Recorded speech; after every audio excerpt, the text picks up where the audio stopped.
Okay, so today we're working on problems 25 through 27. For this first one, it is going to be a decay problem, as we see that it depreciates. So I bought a car for $10,000, so that's going to be our P. Our R is going to be right here, but we're going to change that to 0.15, and our T is right here. So we'll plug all these in. We'll have 10,000 times 1 minus 0.15, all to the 7th. You're just going to plug that into the calculator. You don't need to do anything else with that. And you'll end up with $3,205.77.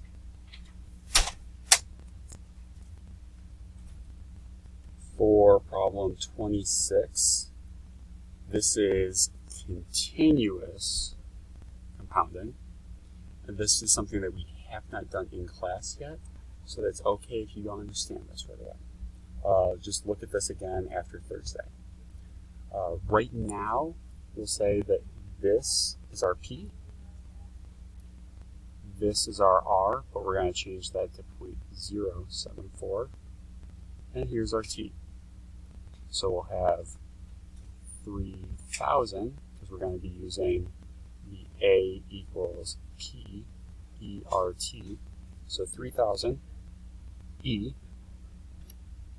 to the 0.074 times 15. Again, this is something that you're just going to plug into the calculator, and you'll have $9,103.08, but we can just leave it as this. For the last one, we are again compounding continuously because we're using that same account.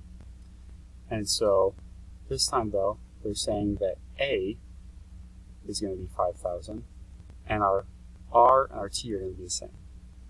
So we'll have 5,000 equals P E to the 0.074 times 15. And the way to make this so we're solving for P is we're just going to divide by that E to that power.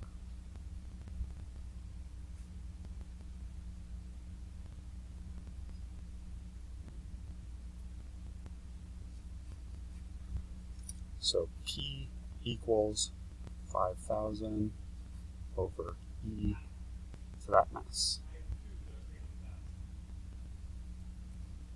And when you solve for that, you'll have 1,647.79.